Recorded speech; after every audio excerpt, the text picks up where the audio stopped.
A partir de este momento comienza Encuentros Pedagógicos, el programa de renovación magisterial. Encuentros Pedagógicos, Radio Revista, Magisterio, Sindicalismo, Actualidad Nacional, Pedagogía. Sábados de 8:30 a 10 de la mañana. Bienvenidos.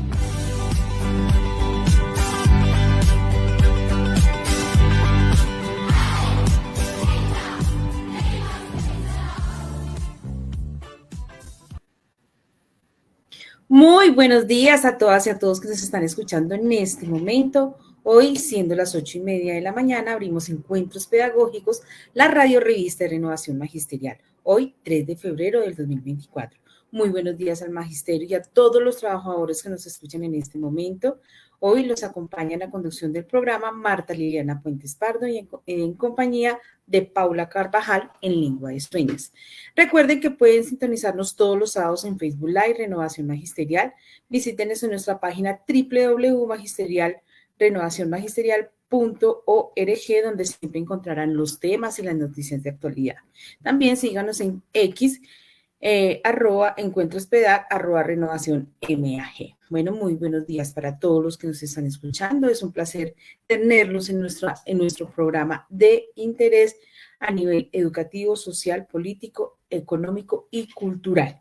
Bueno, vamos a empezar con algo muy importante para nuestra sociedad colombiana. Pero creo que llegó Andrés Valle. Aquí estoy, Marta. Bueno, Andrés, entonces vamos a iniciar entonces con Informe Capital. Algo álgido ahorita en cuanto al magisterio, tanto en Bogotá como a nivel nacional, pero Andrés, vamos a hablar acerca de la actualidad del magisterio bogotano. Buenos días, Andrés.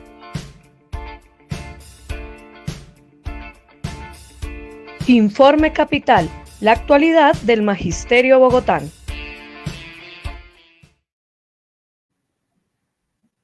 Bueno, Andrés. Hola, Marta, muy buenos días.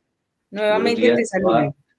Hola de nuevo, buenos días a toda la audiencia en Bogotá, en Colombia, en el mundo, de nuestra radio revista Encuentros Pedagógicos. Pues bueno, yo inicio aquí tomándome un tinto bien cargadito para iniciar con ganas este sábado en nuestra Bogotá, que ya está recuperando su temperatura normal. Sí. Celebrando con todo esto el cambio climático y todo, pues ayer estábamos en el Día de los Humedales, un ecosistema que tenemos que defender, que está desapareciendo con esto del cambio climático y nos preocupa mucho. Bueno, Marta, ahí tenemos, esta semana también ha estado muy movida, como las anteriores. Sí, esta semana tuvimos la primera Asamblea General de Delegados y Delegadas del año.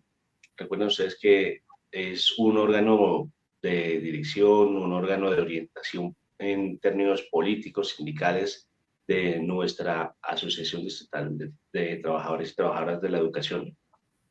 En esta Asamblea de Delegados y Delegadas tuvimos ocasión de iniciar el trabajo de brindar aportes para el pliego de peticiones 2024. Nos hemos referido en diferentes ocasiones a que el pliego de peticiones es un derecho que nos asiste. Tenemos todo el derecho de presentar una serie de reivindicaciones en cuanto a trabajadores y trabajadoras de la educación, pero también somos un factor de orientación muy claro en términos de política pública en educación, no solo en Bogotá, sino en el país, y el pliego de peticiones es eso, el de la ADE, una orientación muy clara en temas de política pública en educación. Entonces, hicimos un trabajo muy organizado, muy juicioso en 13 mesas. Ya están sistematizados los aportes, ya están sometidos a lectura, a reescritura. Estamos haciendo todo ese trabajo y para eso queremos contar también con todos ustedes maestros y maestras de Bogotá, en todas las localidades, para que se vinculen a través de la página web de la ADE. Allí hay un enlace para brindar aportes al pliego de peticiones. Entonces, dennos, por favor, sus ideas, sus planteamientos, pero tomemos como base el pliego de peticiones 2023, lo acordado en la negociación de 2020, para que no repitamos, para que lo complementemos, para que podamos robustecer toda esa serie de peticiones. Entonces, invitamos también, este mes inician los comités sindicales de localidad, en la tercera semana de febrero los vamos a tener. Entonces, pues allí no solamente vamos a darle una mirada a lo que irá en ese momento construido, cómo irá el pliego, sino que también pues vamos a seguir trabajando, fortaleciendo nuestra organización. Les invitamos a que se afilien masivamente, a que invitemos a nuestros colegas que han entrado en periodo de prueba, que apenas están acercándose al magisterio distrital, pues a que conozcan la ADE, a que se afilien. En segundo lugar, tuvimos una mesa de seguimiento a la que tuvimos el 23 de enero pasado, una mesa sobre situaciones laborales. Allí pues seguimos trabajando por diversos temas. El magisterio no es una sumatoria, no es una colcha de retazos, es un solo magisterio, un solo sindicato, y tenemos que estar atendiendo de manera muy precisa temas como los siguientes. Por ejemplo, seguimos trabajando en la coyuntura del concurso. La Secretaría de Educación nos dio algunos datos. En este momento nos comentaron que tenemos 1.230 personas en listas de elegibles. De esos 1.230, los próximos lunes y martes, 5 y 6 de febrero, 367 personas van a ser llamadas a audiencias. Recuerden ustedes que las listas de elegibles tienen una vigencia de 2 años. Sin embargo, estamos procurando que se le dé celeridad en aquellos casos donde se van generando vacantes definitivas y se requiere maestros y maestras. Nos hemos ocupado del asunto de nuestros compañeros de retén social también. Bueno, cierro diciendo de los elegibles, de nuestros compañeros elegibles que están, todo el tiempo hemos estado también mirando que se les oferten y la norma lo dice, pero hemos abogado para que con un criterio de transparencia les vayan ubicando en las vacantes temporales que se van generando. La ley dice que primero se oferta a las personas que están en listas de elegibles, luego a las personas de retén social a quienes se les validó su condición de retén, y luego a las personas que fueron desvinculadas con ocasión del concurso. Y en ese tercer grupo se aplica el criterio de antigüedad. Bueno, entonces, con el asunto de nuestros compañeros de retén social, de las más de 1.500 personas a quienes se les ha validado su condición, 875 han sido llamadas a audiencias vía virtual para proveer vacantes temporales, para provisionalidades. Eso es un dato muy importante. Recuerden ustedes que la ADE ha hecho un trabajo muy duro exigiendo que se les garantice el derecho al reconocimiento de su condición de estabilidad laboral reforzada o retén social. Entonces, que tengamos 875 personas que van a ser ubicadas ahorita, eso es un dato muy importante. Estas personas están siendo llamadas, ya debió haber salido el acto administrativo, van a ser llamadas a notificarse, a presentarse en las direcciones locales y de ahí pasan a los colegios, porque si es mucha la necesidad que hay en los colegios, hay muchos estudiantes sin sus maestros y maestras, faltan muchos maestros provisionales e incluso de carrera de nombramiento en propiedad en los colegios. Hay mucha gente esperando su oportunidad de trabajar, ya es un problema de la Secretaría de Educación que no le da celeridad al asunto. En todo caso, cierro lo de retén social con esto. Las personas que no todavía hay personas preguntándose si podrán radicar su solicitud para ser incluidos en el listado de retén social. Sí lo pueden hacer. Lo dijimos en la semana anterior, cuando vimos el informe de la mesa del 23 de enero, lo dijimos, eso es un derecho. No puede seguir la Secretaría de Educación alegando que radicaron de manera extemporánea para no recibirles. Rechazamos esa respuesta genérica. Es un derecho y como tal, quien considere que tiene retén social por enfermedad catastrófica o discapacidad, por ser madre o padre cabeza de familia, por tener el asunto del fuero sindical, por prepensión, sigan radicando la solicitud. Si les dijeron esa respuesta genérica de que usted radicó por el tiempo, vuélvalo a radicar. Nosotros seguimos dando la batalla en ese sentido. También hablamos de los maestros y maestras desvinculados. Entonces, la Secretaría se contradijo, nos dio vuelta 180 grados en el siguiente sentido. En la primera semana, en donde nos sentamos, en la reunión del 23 de enero, dijo que le iba a dar a quienes ya habían sido desvinculados y no llegó el provisional, la persona con nombramiento en propiedad, dijo que les iba a dar nueva vinculación. En la última reunión dijo que no. Simplemente se van a mantener en su puesto quienes, estando allí trabajando en los colegios como provisionales, en una provisionalidad indefinida, en una vacante definitiva o de proyecto, y no llegó la persona que debe nombrada pues a posesionarse o iniciar su periodo de prueba. Entonces, quienes están en servicio activo allí como provisionales, pasa esa situación, se pueden mantener en su lugar. De resto, la persona que está en la jefatura de personal de la Secretaría dijo que las provisionalidades que se generan por desvinculación de quienes venían como provisionales y no llegó a posesionarse nadie, van a ser ofertadas a las listas de elegibles o a retén social, o bueno, en el orden que ya lo señalé. Hablamos de los maestros de periodo de prueba. No pueden estar dejando maestros sin carga académica. Primero, los que llegan de periodo de prueba no pueden tener maestros de periodo de prueba allí sin hacer nada, porque pues en últimas estos son dineros pagados por servicios no prestados, entonces deben devolver a esas personas a nivel central, aunque eso no deba ser así. No tienen por qué haber pedido maestros que ahora los estén devolviendo. Y muchísimo menos tienen que estar aceptando maestros en periodo de prueba que desplacen docentes de nombramiento en propiedad o maestros antiguos. Porque se ha presentado que llega el nuevo, lo aceptan porque que ir a la Secretaría, que no los pueden devolver, entonces declaran excelente por parámetro a alguien de la misma área o nivel de los que ya eran antiguos. Y pues al decir que deben tener todas las garantías para su evaluación en periodo de prueba, vamos a quizás desde Renovación Magisterial también ofrecer un Facebook Live, una charla sobre, sobre la evaluación de periodo de prueba. Eso sería muy importante. Cierro con dos cosas adicionales. Tuvimos una reunión con elegibles el día jueves. Yo quiero ser muy enfático en esto, miren, no estamos fragmentados.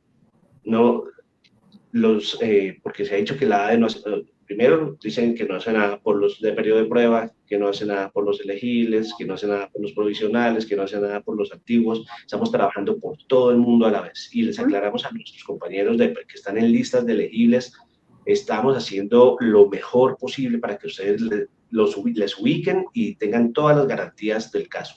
Eso es muy importante que lo tengan presente. Y cierro con esta invitación.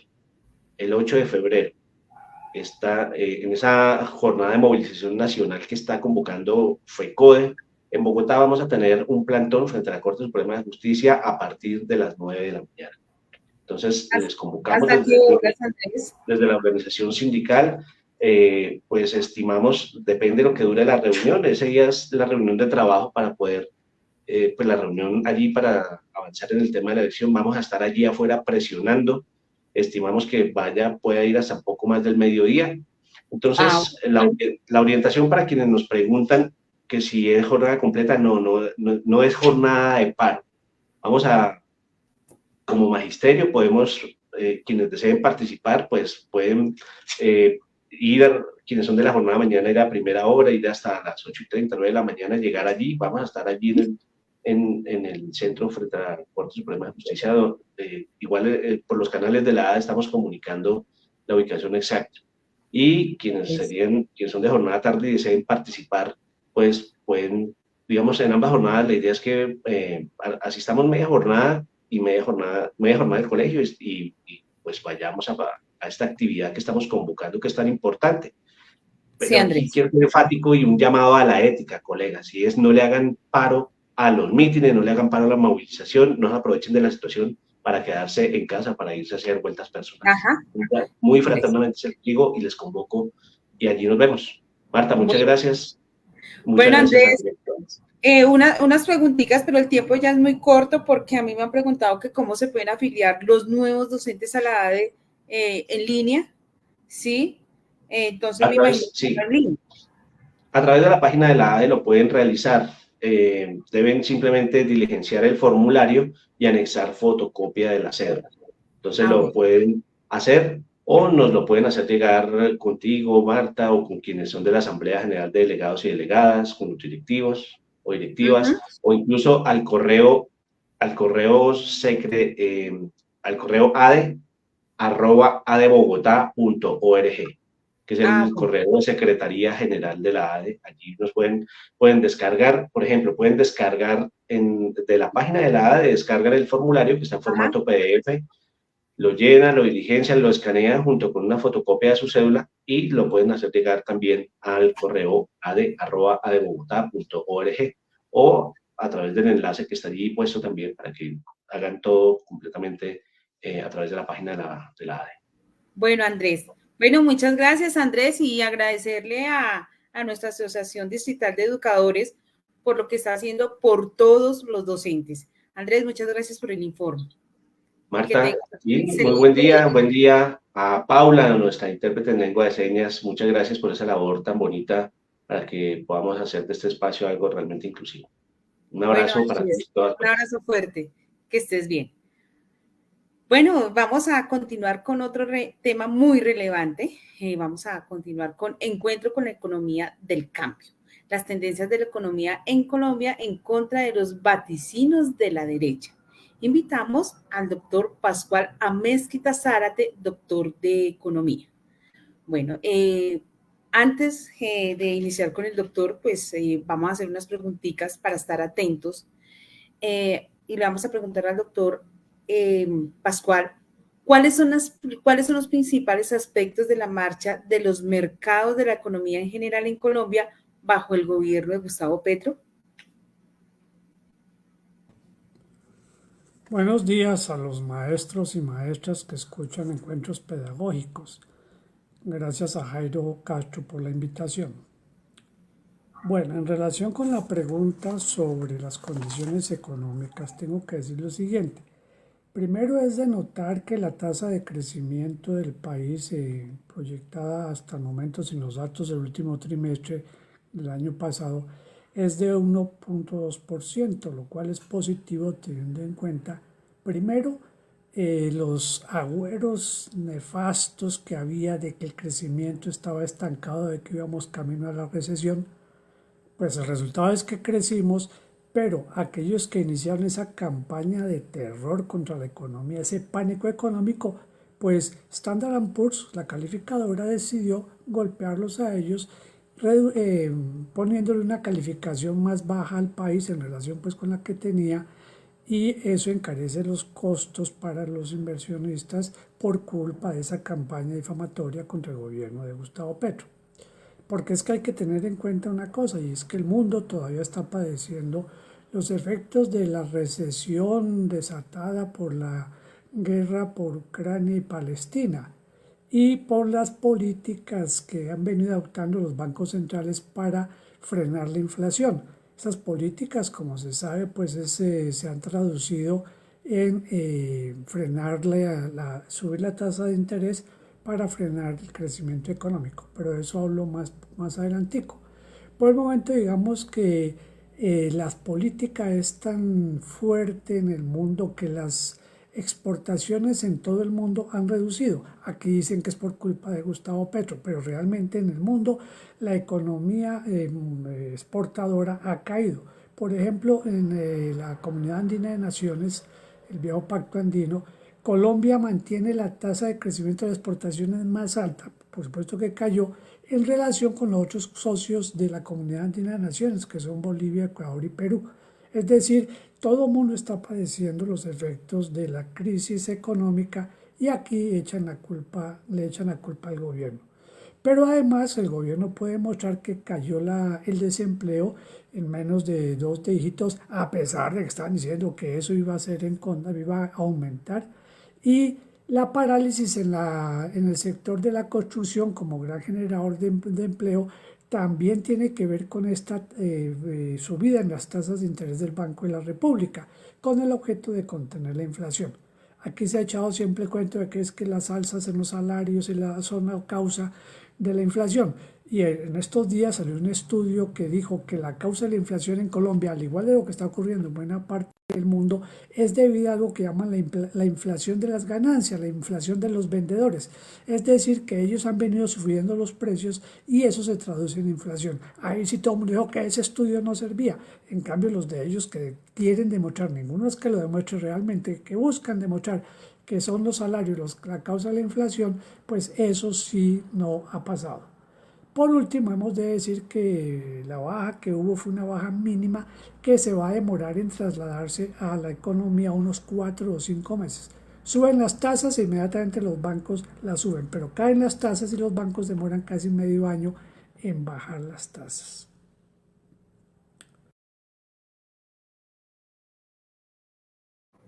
Bueno, doctor, muchas gracias. Otra pregunta para el doctor es en relación con el marco fiscal, es decir, con los ingresos y egresos del Estado. ¿Qué nos puedes contar, doctor Amezquita, acerca de esta relación con el marco fiscal? Bien, en cuanto al marco fiscal, habría que decir lo siguiente, y es que es un marco fiscal positivo a pesar, vuelvo y digo, de toda la campaña que se ha hecho en contra del gobierno de Gustavo Petro. Aunque no hace parte de la política de Gustavo Petro, nunca lo anunció en su campaña, de todos modos está cumpliendo la regla fiscal. Eso pues, es lo que ha ocasionado que haya subido tanto el precio de la gasolina por cumplir con algo que no hace parte del programa pues, del gobierno de Gustavo Petro, sino una imposición del Fondo Monetario que por lo demás los otros gobiernos anteriores habían pasado por la faja y a Petro sí le tocó cumplir con esa medida. Bueno, entonces, a pesar de eso, a pesar de que la Corte Constitucional derogó el artículo que aumentaba, que prohibía descontar las regalías de los impuestos, que en todo el mundo se descuentan las regalías de los impuestos, menos en Colombia. Bueno, pues la Corte Constitucional ordenó aquí, dándole a la ganancia a los petroleros y a los mineros, que pueden descontar las regalías de los impuestos. A pesar de eso, el recaudo subió. Pero como todo lo del pobre robado, dice el dicho, al otro día la prensa en Colombia salió a decir que sí, que había aumentado el recaudo, pero que, y le sacan 1000 peros para decir que eso no, para ocultar el hecho evidente de que el gobierno está reorganizando las cuentas fiscales que dejó bastante maltrechas el gobierno anterior con Duque y con Restrepo a la cabeza del Ministerio de Hacienda. De manera que el gobierno actual puede aumentar el gasto público en varios puntos. Ahí lo que se necesita es que haya mayor eficiencia en la ejecución. Aquí hay que reconocer que ciertamente el gobierno se ha quedado corto en la ejecución, sobre todo en la ejecución de inversión, pero hay que tener en cuenta un dato que han pasado por alto los analistas, y es que es un gobierno nuevo, no solamente un gobierno que aparece pues 4 años después, sino que es un gobierno con una concepción diferente. Recuerden que cuando Duque llevaba el primer año, semana salió al año diciendo un año de aprendizaje. Es decir, a un gobierno continuista como el de Duque sí le dieron un año de gabela para que aplicara las políticas, y en cambio al de Gustavo Petro le están diciendo que qué pasó, que no se hizo nada en este año. Pero las cifras de ejecución hasta el año pasado, las últimas que se mostraron, eran que había en general un mejor cumplimiento que lo que hubo durante el primer año de los gobiernos anteriores, el de Duque y el de los de Santos. De manera tal que hay que decir que la economía marcha bien a pesar de toda la campaña en contra que han hecho los empresarios. El señor de Fenalco, que dijo que iban a quebrar 500.000 negocios, 500.000 tiendas por el impuesto saludable, el impuesto a la salud, el impuesto contra los productos ultraprocesados. Pues bueno, nada de eso se ha cumplido. Y finalmente el dólar está en un precio más bajo de lo que estuvo durante todo el gobierno de Duque y buena parte de los gobiernos anteriores. Está en menos de 4.000 pesos y eso es un éxito que hay que reconocer. Bueno, muchas gracias por la invitación. Seguiremos conversando de estos interesantes temas de economía. A usted, doctora Mezquita, muchas gracias por la información. Y bueno, y esto es un tema para callar a aquellos medios de comunicación que están en contra de las posiciones del gobierno y de lo que está haciendo el gobierno. Miremos que la economía está creciendo, bajó el desempleo, la regla fiscal pues se está equilibrando. Y lo otro es que vienen cosas nuevas, positivas para el país. Seguimos por los caminos de Sócrates. Parménides, el filósofo de la cualidad del ser. Invitamos a William Fernando Puentes, asesor de la Escuela Sindical de la ADE, y a Claudia Esperanza Díaz Gaitán, docente de la SED. Entonces, bueno, vamos a hablar Caminos entonces de ese tema. Texto, William Fernando Puentes González.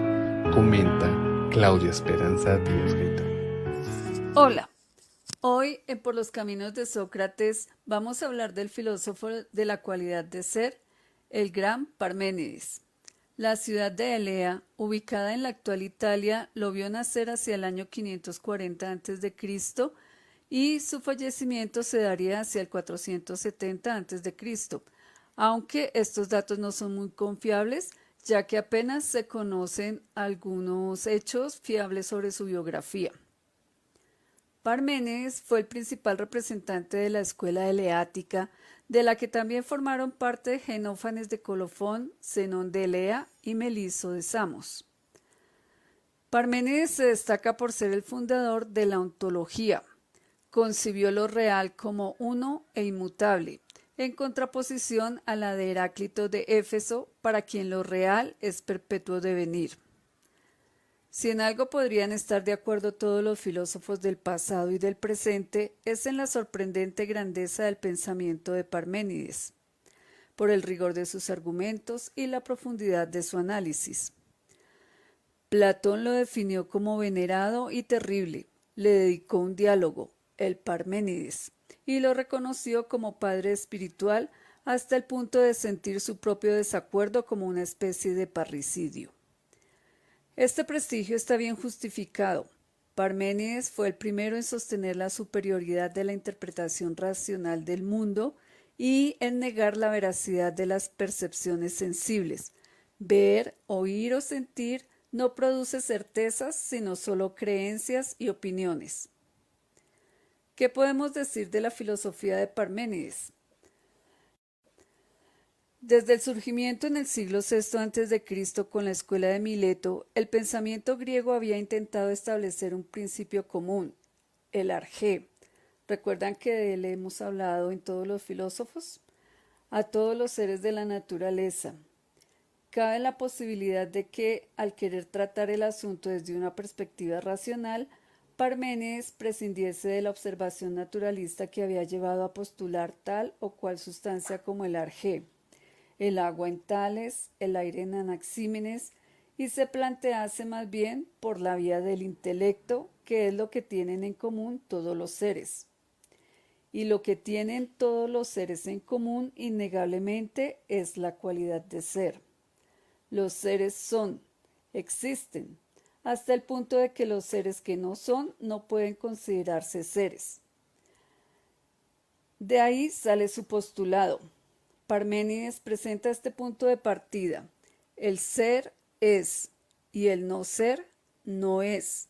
Significa en Parménides que no existe en la nada, el vacío o el espacio. Es decir, en rigurosa lógica se derivan del mismo y que no son otra que las propiedades del ser o de lo real extraídas del análisis lógico del concepto mismo. En conclusión, primero, el ser no pudo haber sido creado, porque si es así, antes de su creación era un no ser, es decir, no existía. Y si algo no existe, sencillamente no es. Por tanto, el ser siempre ha existido, es eterno. Segunda, el ser no cambia ni se transforma de ninguna manera, porque si se transforma en otra cosa, entonces ya no es. Deja de ser, por lo que se convierte en un no ser, y esto es imposible. Tercero, la división implica la existencia del vacío, es decir, del no ser. Por lo tanto, es necesario que el ser sea indivisible, una sola unidad. Hablemos de algunas curiosidades de Parménides. Nombres como Platón y Aristóteles son familiares en todo el mundo. pero el resto de los personajes filosóficos de Grecia han permanecido ocultos, al menos para la cultura general. Esto es un grave error, pues cada filósofo del que se tiene registro logró un aporte significativo a la humanidad, cambiando la percepción social de temas relevantes. Entre los grandes de la filosofía se destaca un nombre, Parménides de Elea. Fue una de las primeras figuras en realizar planteamientos ontológicos, una de las ramas de la metafísica que estudia la realidad tal y como es, sin creencias de lo que no puede ser apreciado. Y para finalizar, unas frases célebres de Parménides. Igual me es todo punto de partida, pues he de volver a él. Dame el poder de producir fiebre y curaré todas las enfermedades. Deja que la razón decida sola. La razón acabará por tener razón. Y ojo a esta frase. La guerra es el arte de destruir a los hombres. La política es el arte de engañarlos. Hasta la próxima. Bueno, muchas gracias por esa ilustración y esa información de la filosofía. Bueno, seguimos con el Rincón de Apolonia. El cambio climático y la degradación ambiental son factores que amenazan la vida digna de las mujeres. Antes de con, Por mis venas corre fuego, mis ojos. El Rincón de Apolonia. Territorios de mujeres en perspectiva. bueno, damos la bienvenida entonces a Sonia Liliana Vivas Piñeros, docente de la institución educativa Nuevo Horizonte, sede Torca, integrante del colectivo Malú. Polita, te damos la bienvenida. Bueno, y nos va a hablar acerca del cambio climático y la degradación ambiental. Son factores que amenazan la vida digna de las mujeres, claro que sí, tanto a nivel social, biológico. Entonces, te invitamos, Polita. El Rincón de Apolonia, territorios de mujeres en perspectiva. Los últimos días padecimos con rigor algunas de las muestras del cambio climático y la degradación ambiental, hechos que niega la política fascista de gente como Bolsonaro o como Donald Trump, que va ganando las elecciones primarias en Estados Unidos y se perfila por segunda vez como presidente de ese país. Incendios forestales, falta de agua potable, temperaturas extremas, tierras infértiles son, entre muchos otros factores, que inciden directamente en las condiciones de vida de la humanidad. Y cuando la humanidad enfrenta problemas de estas proporciones, las mujeres tienen otro lugar desde el cual se ven vulnerados sus derechos.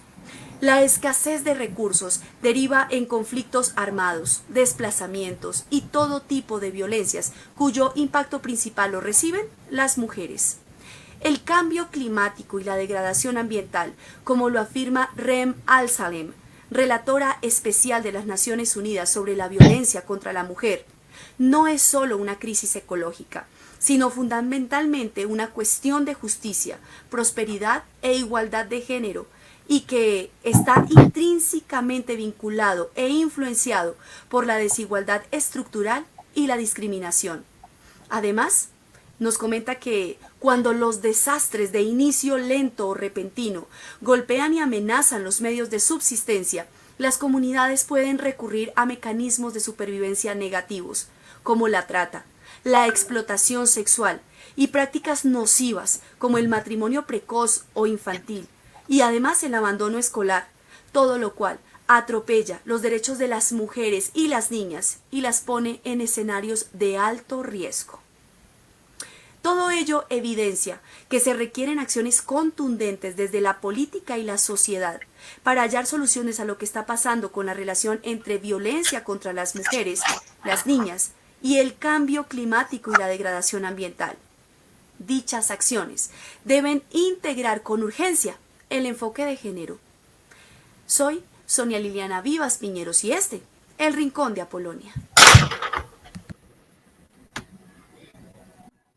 Bueno, Polita, gracias por la información. Bueno, seguimos con Encuentro con Canapro, Canapro Solidaridad que hace vida. Invitamos a Jonathan Pardo Másmela, jefe de departamento socioambiental de Canapro. Jonathan, buenos días. Encuentro con Canapro, solidaridad que hace vida.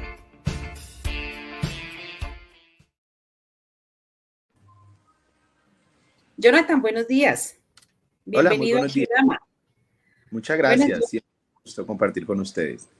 Bueno, vuelvo a presentarlo. Jonathan es jefe del Departamento Socioambiental de Canapro. Jonathan, ¿qué informe nos tienes para hoy? Muchas gracias.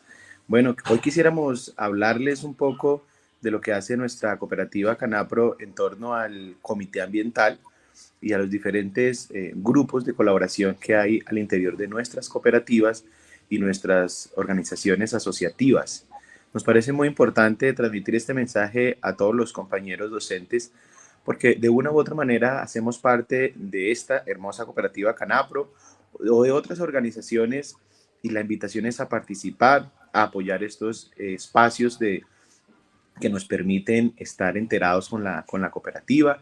Canapro Ambiental tiene el Comité Ambiental, que es un comité que viene trabajando en todas las líneas pues, de los OS. Hoy hemos venido tratando también temas del cambio climático y estamos por tercera vez recién instalando nuestro Comité Ambiental. Invitar a todos los asociados y a todos los maestros que tengan iniciativas en torno y encaminadas al cambio, a la protección ambiental, al cambio climático, a todo esto tan importante que sucede, pues desde Canapro hemos abordado ese capítulo para poder trabajar, para poder contribuir, pero para poder como sociedad también hacer nuestro granito de arena. Bueno. Jonathan, una preguntita. Estamos hablando del cambio climático, estamos hablando de... Bueno, creo que Jonathan perdió la comunicación. Bueno, seguimos entonces con este trabajo del cambio, no del cambio ambiental, de sostener lo que tenemos ahorita, porque acordémonos que cuando hay un incendio forestal, en algunos sitios se puede hacer la reforestación o nos debemos esperar muchos años para que haya la sucesión, es decir, para que se recuperen los suelos.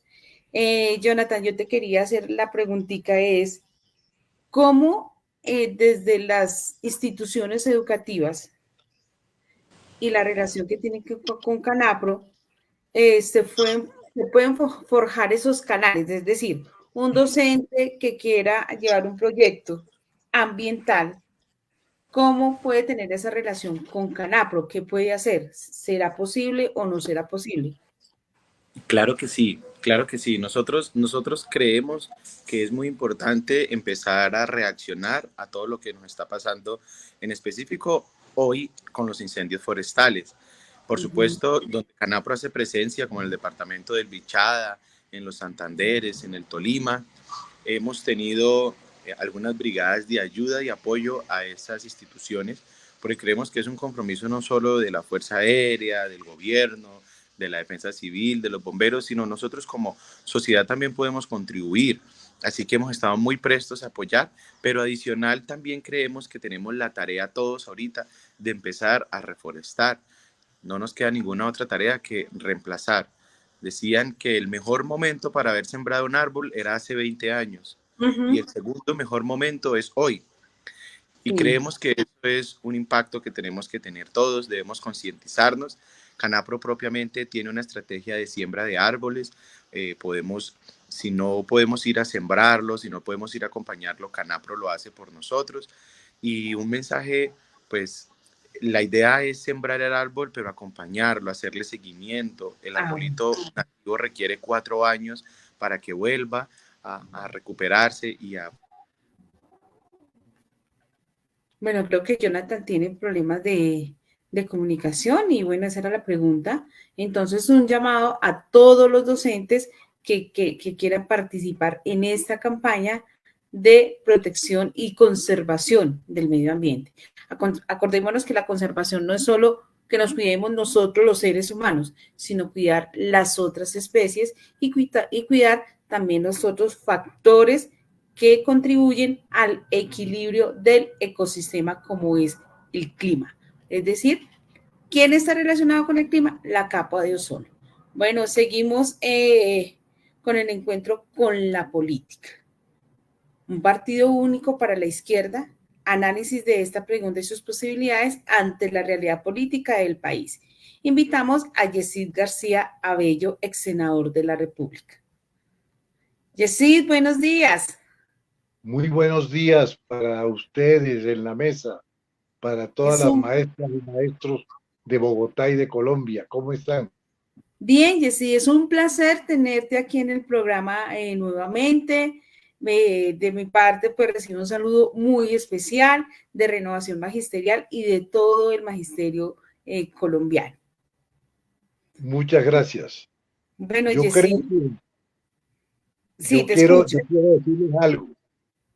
Pues habíamos concebido una reunión, una participación para hablar de la propuesta de partido único. La propuesta de partido único, en el caso nuestro, nos parece que sería el punto de llegada de un proceso unitario. Y lo que hoy se requiere es el convertir el pacto histórico en una organización unitaria, no necesariamente partidaria, sino que puede ser un frente donde existan normas democráticas de funcionamiento y garantías para todos los integrantes de este frente, independientemente de su volumen, de su tamaño, de su influencia política o de su representación parlamentaria. Sin embargo, los sucesos de ayer ameritan que también me pronuncie si ustedes están de acuerdo sobre ello. El país vive una situación. Hola Miguel, un abrazo. Un abrazo a nuestro compañero Yesid García Abello, subsecretario del Partido del Trabajo de Colombia, nuestro partido.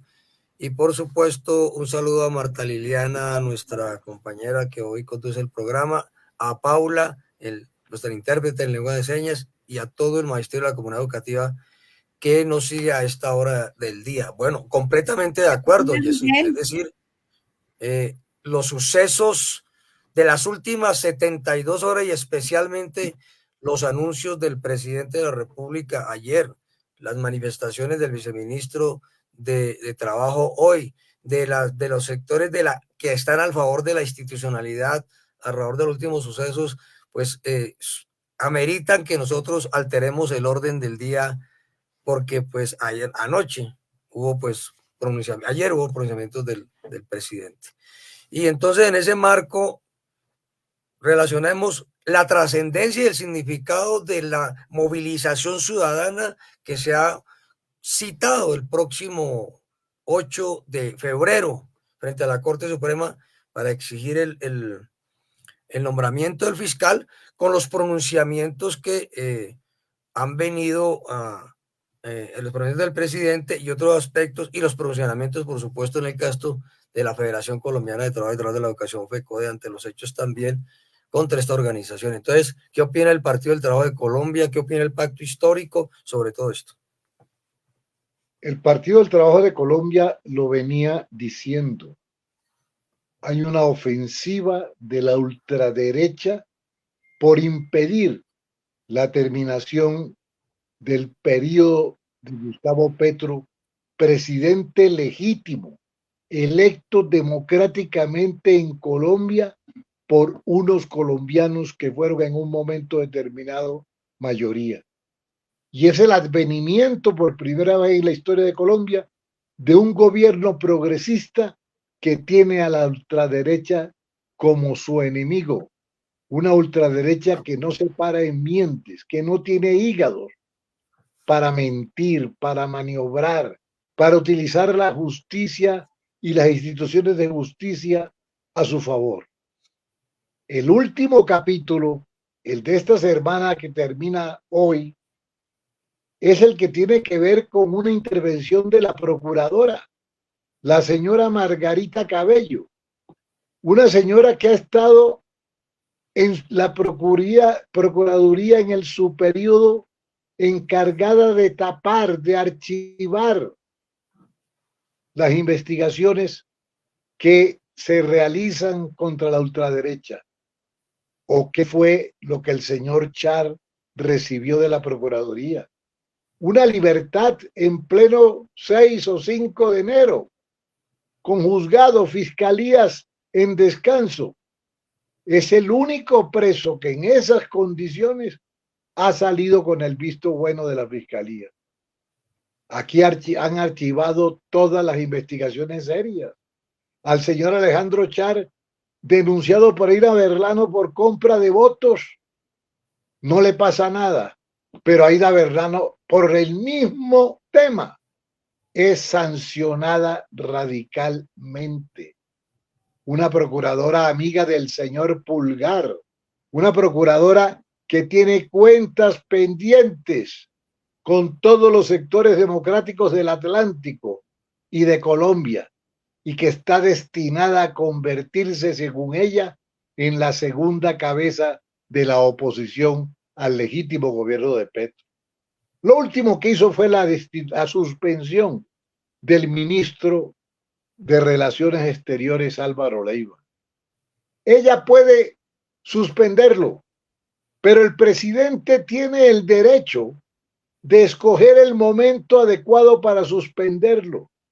El presidente no hace ninguna ruptura institucional definiendo cuándo ejecuta la orden de la Procuraduría.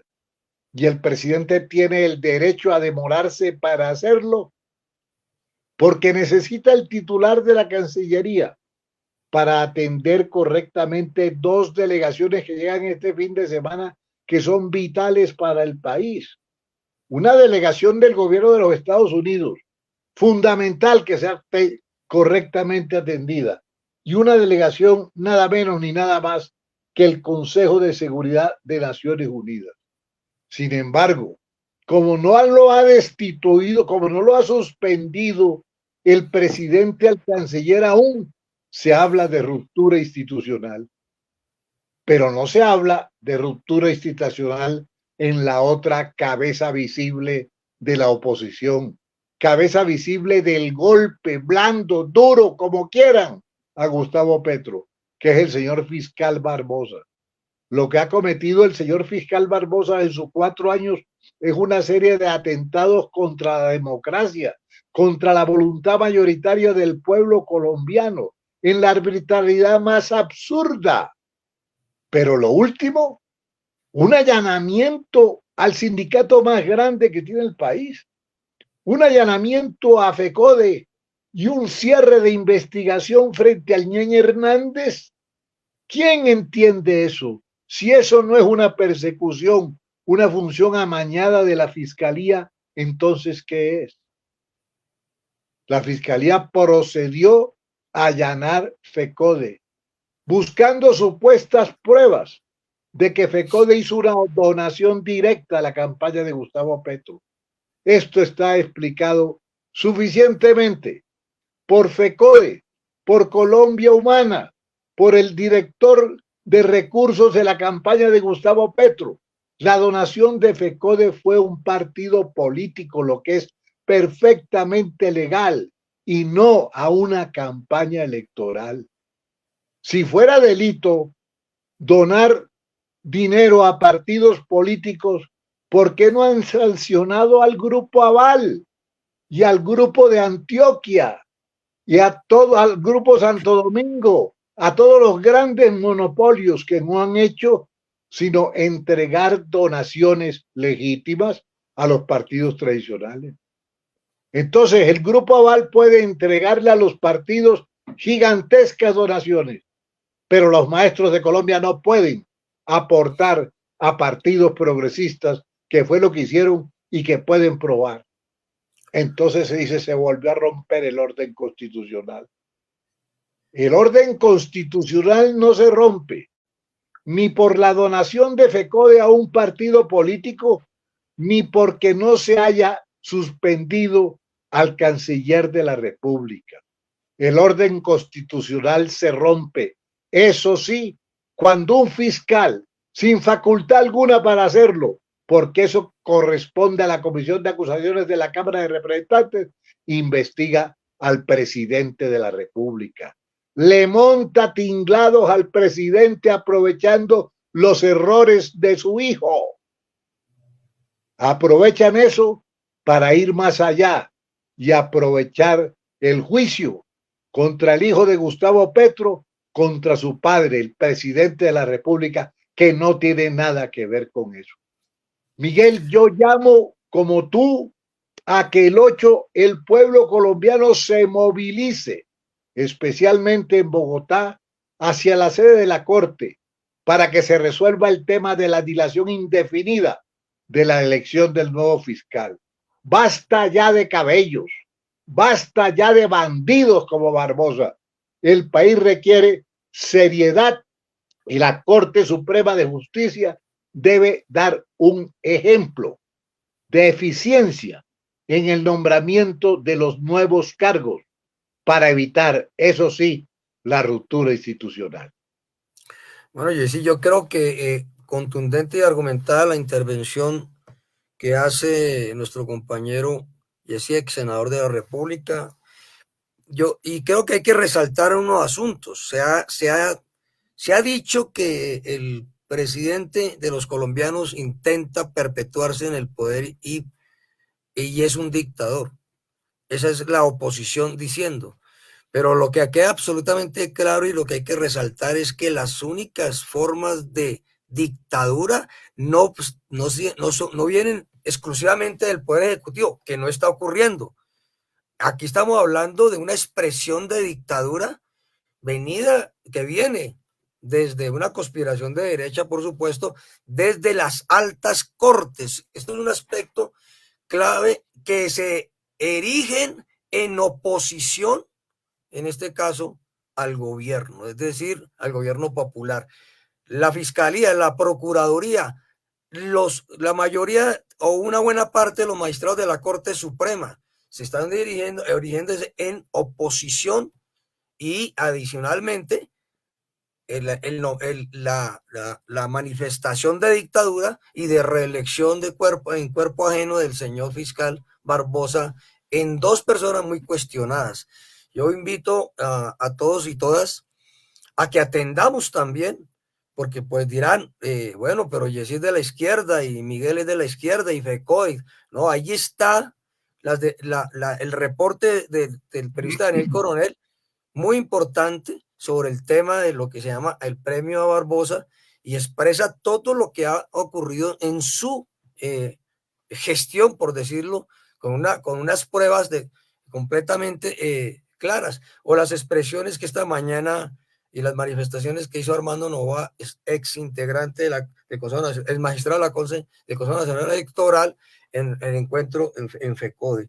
Entonces, digamos que aquí hay unas expresiones de dictadura, pero queda absolutamente también claro que el tema es hay un acuerdo ya de la derecha en sus diferentes expresiones de impulsar un golpe que se dice blando, pero esos golpes que se dicen blandos no terminan sino en acciones de persecución y en acciones muy complicadas. Creo que una expresión, porque además de que la justicia de los de Ruana, que es lo que se quiere imponer para los de Ruana, es la expresión que en medio de la comisión de concertación el señor Brewmaster habló de paro de camioneros como tratando de copiar el cronograma en Chile de 1973 para preparar golpes de Estado.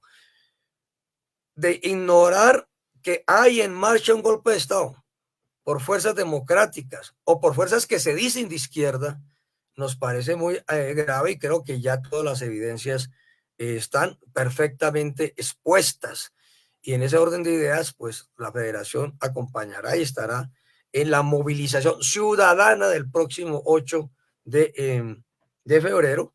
Y rechazamos, porque como lo bien lo dice Jessy, esa acción contra la Federación es una acción no solamente que es completamente de retaliación, sino intimidatoria. Bastaba con que nos pidieran el documento para otorgárselo, pero tenían que hacerlo sobre la vía de la espectacularidad, como ahora acaba de salir un Twitter del señor fiscal que más parece un acto de espectacularidad, diciendo que imputarán graves cargos al compañero a William Velandia, al presidente de Colombia Humana, y en ese orden de ideas, pues esa forma de hacer, entre comillas, de impartir, hacer investigaciones, pues son liderar golpes de Estado y crear intimidación entre la población y las redes sociales, que por supuesto rechazamos.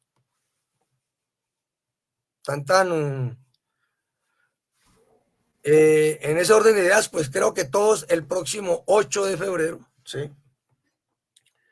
En el país, con mítines, cacerolazos, movilizaciones, marchas, y en el caso, por supuesto, de Bogotá, desde las 8 de la mañana ante la Corte Suprema de Justicia. No sé, Jessy, si quisieras cerrar. No, yo quiero cerrar diciendo que todas las organizaciones populares de derechos humanos, partidos progresistas, sindicatos, debemos respaldar el llamamiento que ha hecho el presidente Petro a defender la institucionalidad y el derecho a la movilización para respaldar un gobierno progresista agredido por la ultraderecha. Y en segundo lugar, decir, desde el Partido del Trabajo de Colombia, una vez más, aprovecho este espacio para expresar nuestra solidaridad con cada una de las maestras y maestros afiliados a FECODE, con sus directivos, con su comité ejecutivo, con William Velandia, con todo aquel que sufra el acoso y la persecución fascista del fiscal Barbosa.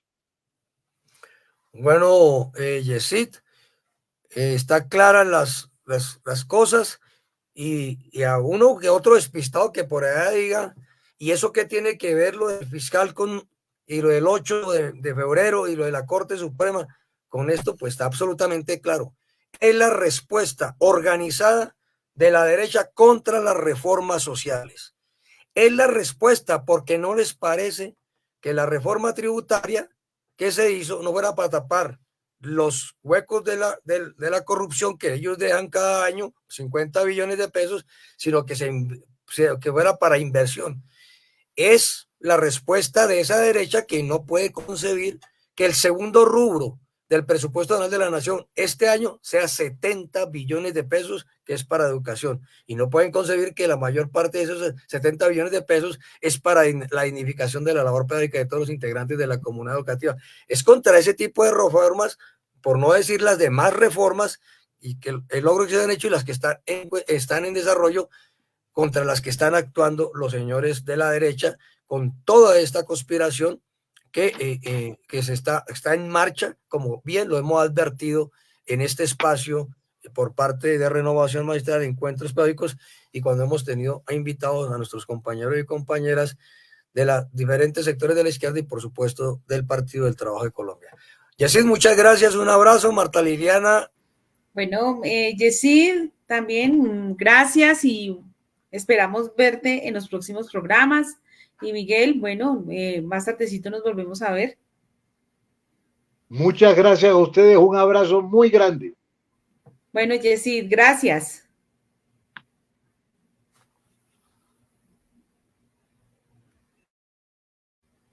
Bueno, seguimos con nota del director. La educación es un derecho fundamental para todos. Esa ha sido la lucha de FECODE. Invitamos a Jairo Castro Ballesteros, delegado del Magisterio de Bogotá, al Comité de Formación Docente.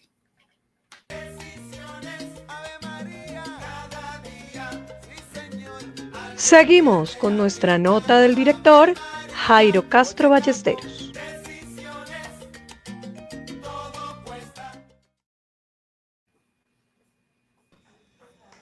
Muy buenas noches al Magisterio y a la comunidad educativa que nos ven y nos siguen por Facebook Live de Renovación Magisterial, al programa Encuentros Pedagógicos. Un saludo también a todos los que nos siguen en el exterior por nuestras redes. Hoy la nota del director se intitula La educación, un derecho fundamental para todos. Esa ha sido la lucha de FECODE.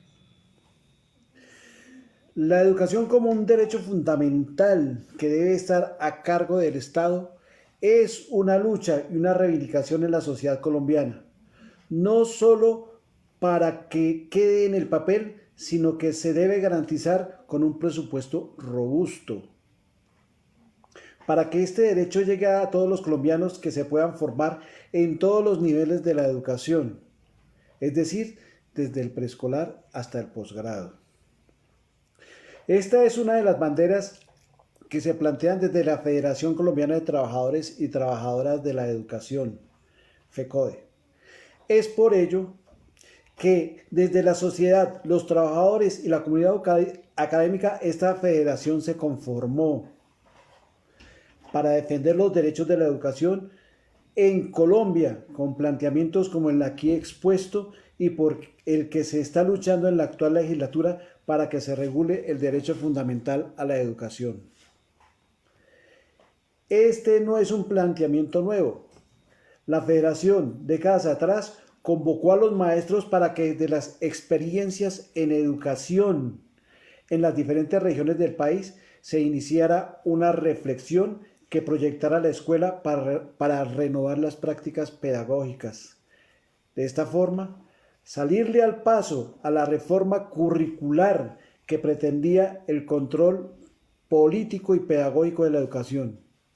Frente a esto, se crearon diferentes espacios de encuentro y de discusión sobre la educación en Colombia que le dio paso al movimiento pedagógico. El movimiento pedagógico ha hecho que la federación sea un referente para lo que debe ser la educación en Colombia. Es por ello la lucha para que la educación en Colombia no se privatice y se estandarice como pretendían con las diferentes reformas a la educación los gobiernos fascistas y neoliberales. El querer quitar el carácter de derecho fundamental, como lo plantea el Centro Democrático, para después privatizar la educación y ahí sí, como dicen ellos, poder adoctrinar a los hijos de los trabajadores, despojarlos de su cultura, de pensar y de protestar para que anden como bueyes al arado, con la cabeza gacha y alimentándose de pasto. Mientras ellos, los gamonales de la educación, se quedan con la plata para pasear en sus aviones cocaleros a las playas de San Andrés y a sus mansiones en Miami, sin que nadie diga nada, que solo exista la adulación de los medios de comunicación por sus proezas como el robo a la educación de 70 billones de pesos con las ministras de las TICs, Audinein, quien tiempo después en un estadio tuvo el descaro de gritarle a la hija del presidente Petro, fuera Petro. Porque es quien ha destapado las ollas podridas, el presidente Petro, ha destapado la corrupción y en la actualidad como presidente de la República ha frenado el robo continuo de la plata, no solo de la educación, sino de los otros ministerios. Los profesores y profesoras, educadores de los colombianos, en su mayoría nos formamos en las universidades públicas. Conocemos de sus debates académicos que nos permite tener una posición frente a la educación. La ejercemos en las aulas gracias a la libertad de cátedra. Tenemos la libertad de pensar, de actuar a los diferentes acontecimientos académicos, científicos, políticos que nos permiten llevar un conocimiento más real a los estudiantes sobre la situación y desarrollo del país. Otros muchos hechos y coincidencias que se plantean desde la Presidencia de la República hacen de que la mayoría del magisterio público respalde al presidente Gustavo Petro. Es un compromiso la defensa de la educación pública por parte de quienes ejercemos esta profesión y la vemos como una oportunidad para que el pueblo colombiano se proyecte a un Estado social de derecho con las garantías de una educación para todos y todas en todos los municipios de Colombia en condiciones dignas para un futuro de paz. Muchas gracias. Nos vemos dentro de 8 días en otra nota del director. Bueno, Jairo, a ti muchas gracias. Antes de eso, entonces vamos a saludar a todos aquellos que nos están acompañando, a Carlos Arturo Rodríguez, Dairo Ernesto Herrera Nieto, María Cristina Torres, Carlos Arturo Rodríguez Villalobos, Magisterio Distrito Capital, a Miguel Ángel Pardo Romero, a Luis Armando Sanabria Alba, a Sonia Cuez, a Olga Lucía Ruiz Arias, a Osvaldo Hernández Ortega, Luis Armando Sanabria, Heidi Quijano, a Bol Eival, a Álvaro Benavides, a Olegario Ordóñez Díaz, a William Fernando Puentes, a María Elena Figueredo, a Francisco Chauta, Luis Alberto Cardoso, a Heidi Quijano y a todos aquellos que nos están escuchando. Bueno, vamos entonces con encuentro con la comunidad educativa y del magisterio. Reformas sociales y educación, avances en el medio del sabotaje. Invitamos a Miguel Ángel Pardo Romero, integrante del Comité Ejecutivo de FECODE, de su Comisión de la Política Educativa y secretario de prensa. Miguel. Nunca perseguí la gloria. Encuentro con la comunidad educativa y el magisterio. Movilización social por las reformas sociales y derechos.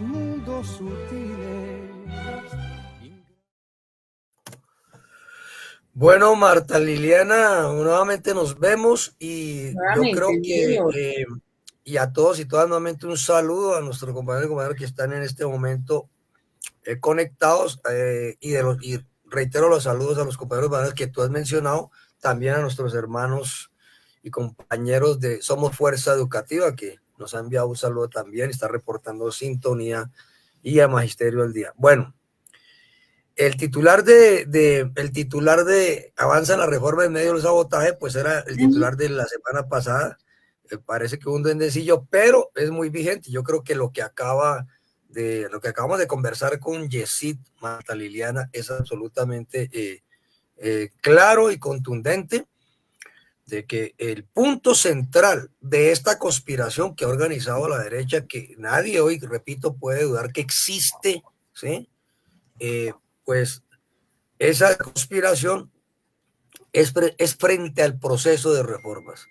Y así como lo decía al finalizar la conversación con el compañero Yesid, es decir, el fondo de todos estos asuntos es que se aspira a mantener un régimen colonial, es decir, les parece a estos señores que los campesinos deben seguir sin tierra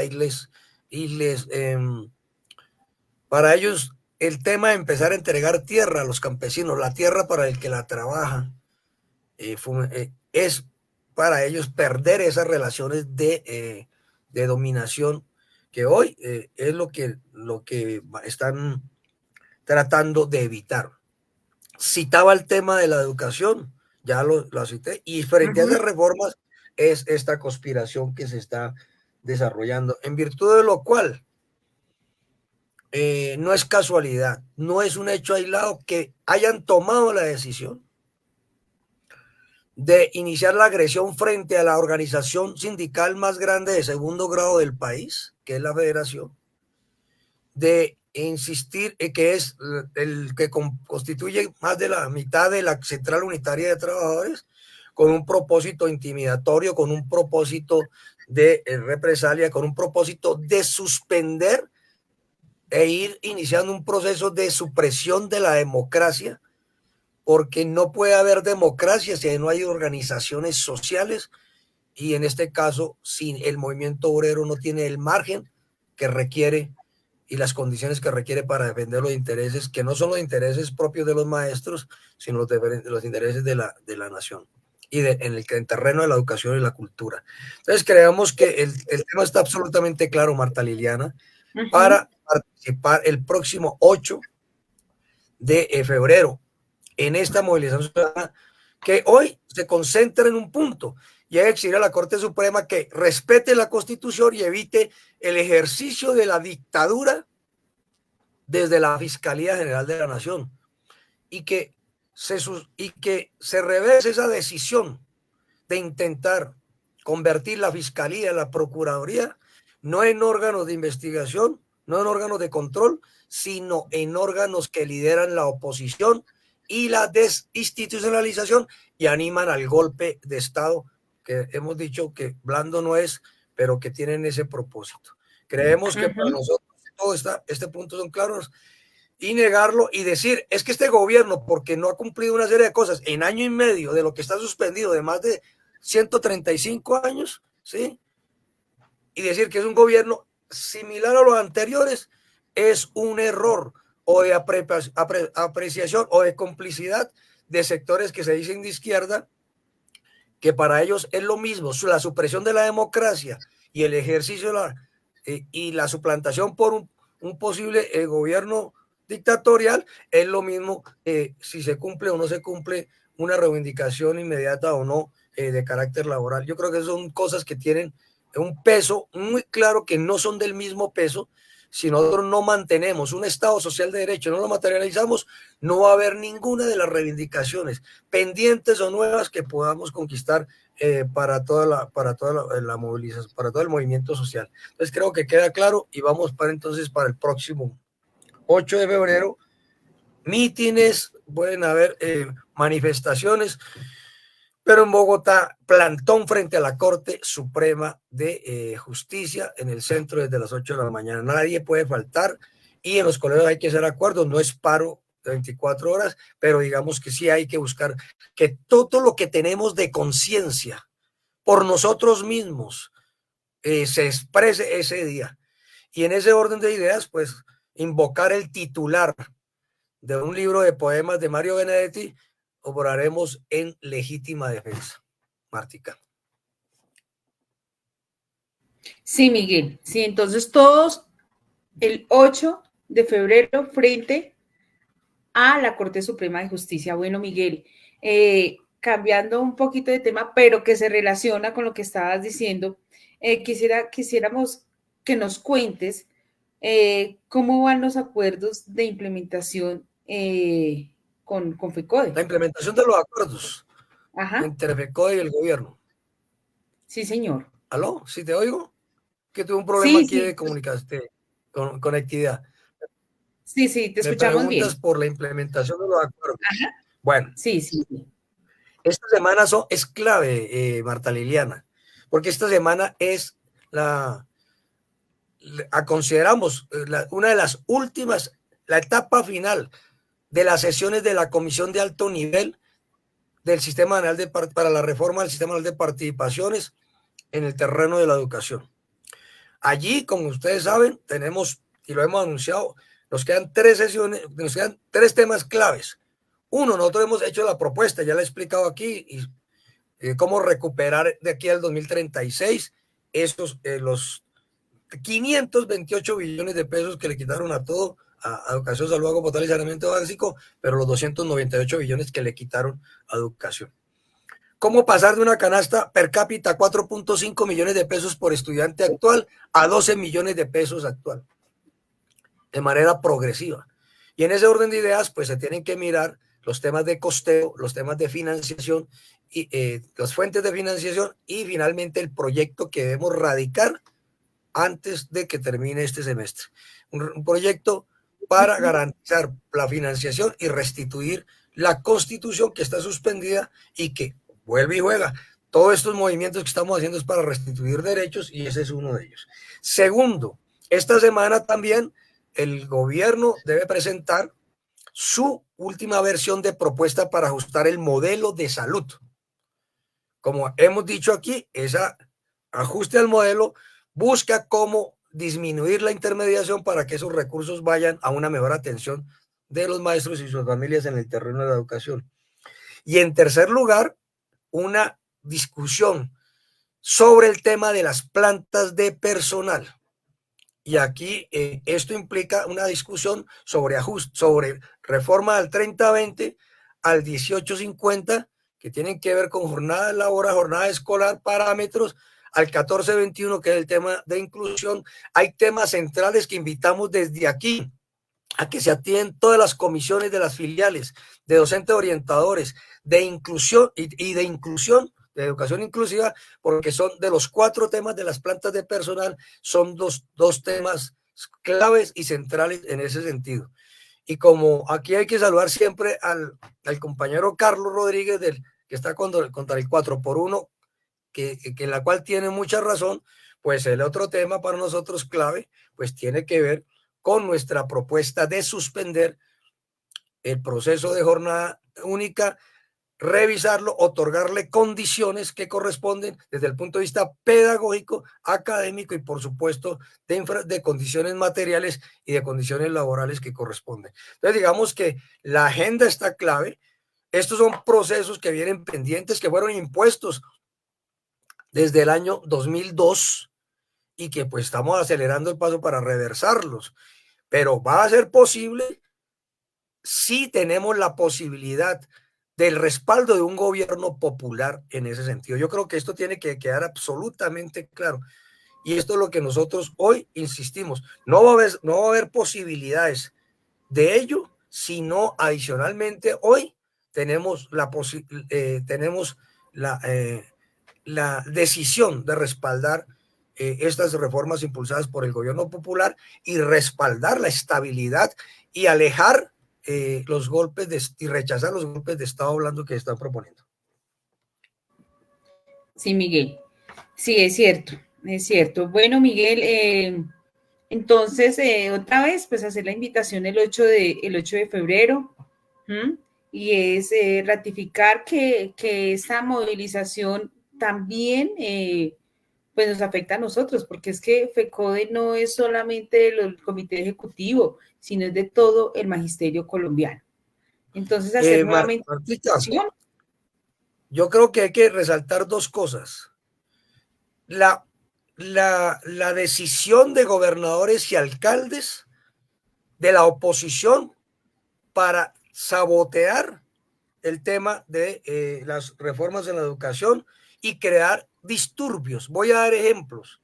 En el tema del pago, de los pagos de los maestros, desde el 22 de diciembre, el gobierno nacional incluso puso un enlace en línea para demostrar que había girado todos los recursos que tienen que ver con los pagos.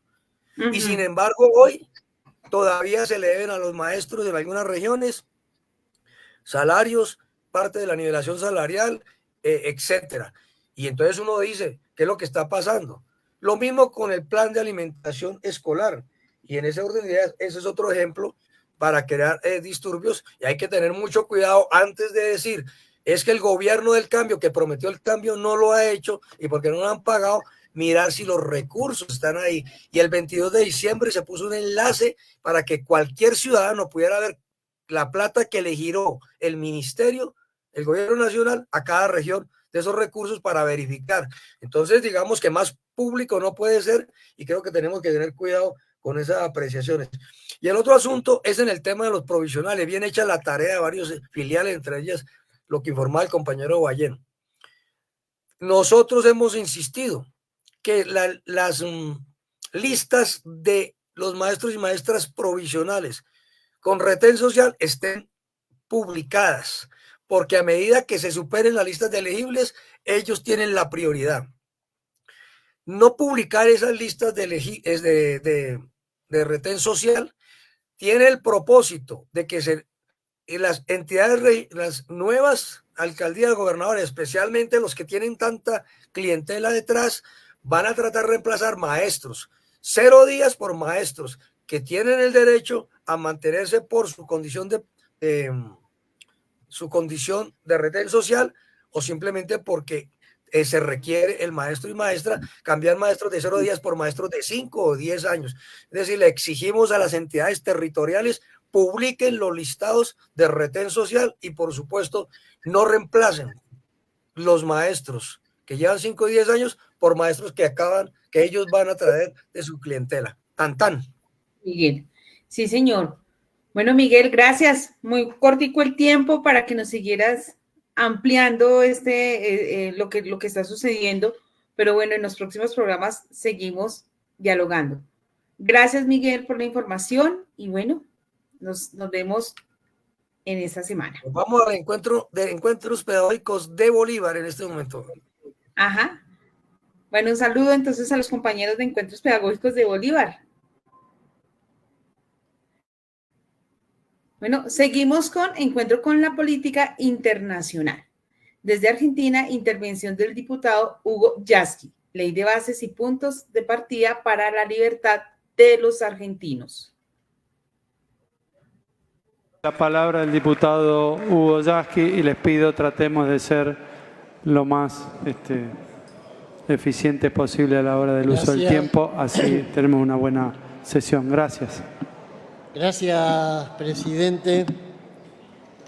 Coincido creo que lo esencial de la mirada del diputado propinante.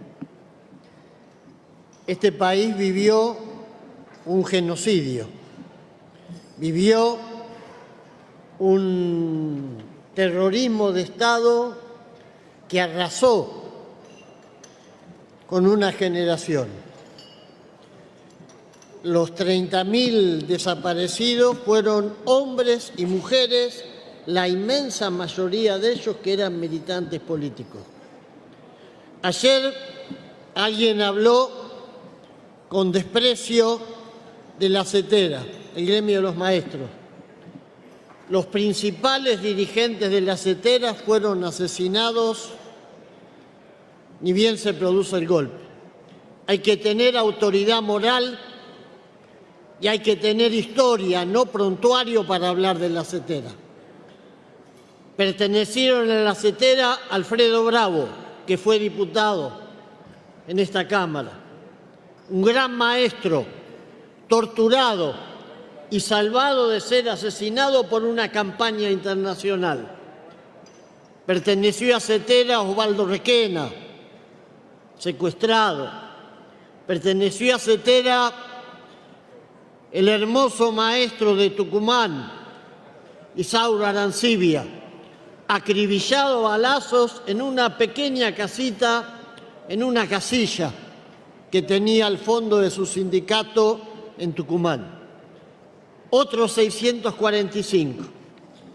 Entonces, cuando nosotros recibimos una carta, creo que la recibieron todos, de los organismos de derechos humanos, que nos pide que no consintamos la legislación represiva que se pretende aprobar en esta ley ómnibus, que no consintamos que otra vez el autoritarismo, la persecución ideológica, la represión se conviertan en algo que se naturalice. Los organismos de derechos humanos lo están diciendo, porque quien olvida el pasado no sabe qué es lo que tiene en el futuro.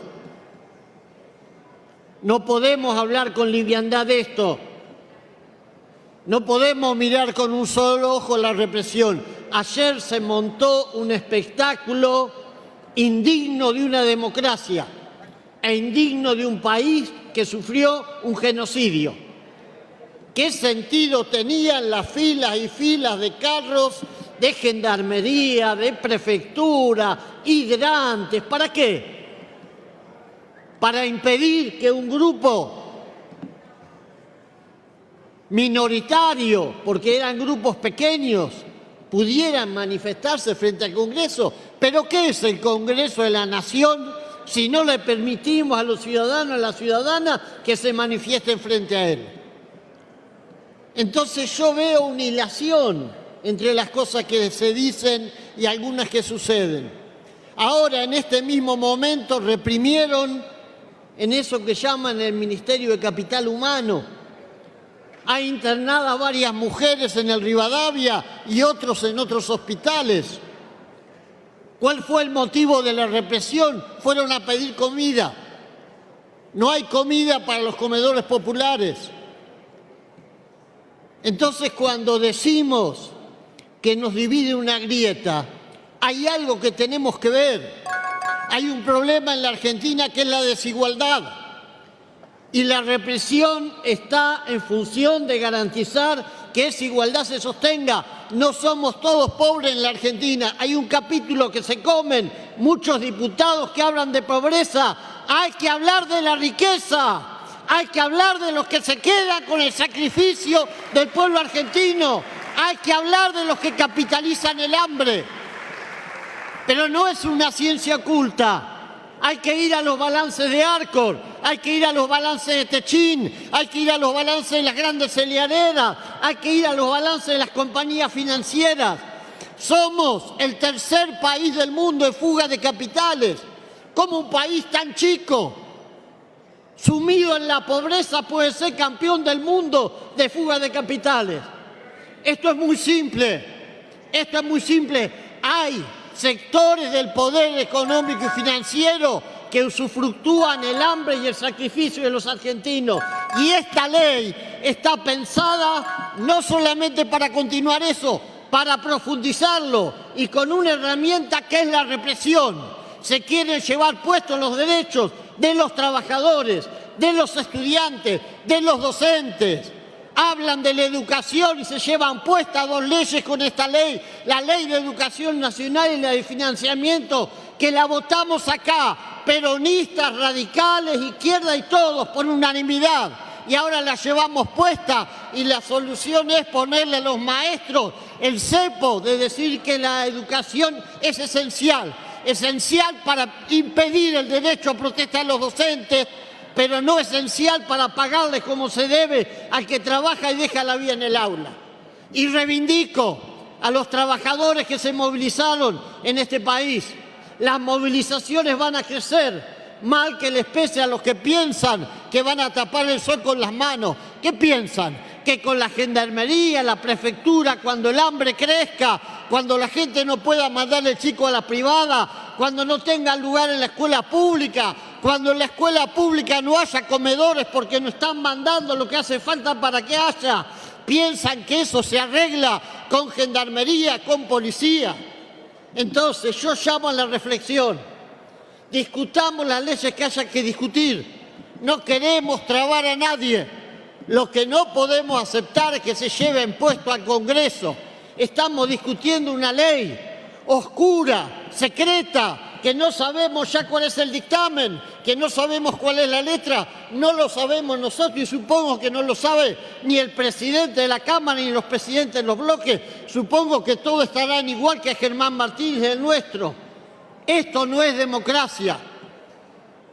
Admirar a Pinochet y a Thatcher y querer construir en el país tardíamente lo que fue la paz de los cementerios de Thatcher y de Pinochet no es el camino.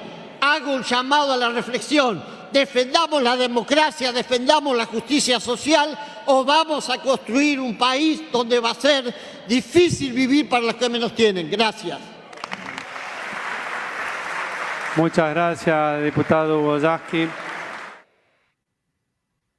Bueno, gracias al diputado Hugo Yasky. Y bueno, y agradecemos a todos los que nos están conectando en este momento. Un saludo a Irma Casas, a Milet Cadena, a Gloria Damaris Zapata. Bueno, agradecemos a todos ustedes por su sintonía, a todo el equipo de Renovación Magisterial en Colombia, al director Jairo Castro Ballesteros, al productor Sergio Camilo Castros, en lengua de señas a Paula Carvajal. Y bueno, y recuerden que todos los sábados continuamos en su compañía de 8:30 a 10 de la mañana. Se despide quienes habla Marta Liliana Puentes. Renovación Magisterial presentó Encuentros Pedagógicos. Los esperamos el próximo sábado a las 8:30 de la mañana. Gracias por acompañarnos.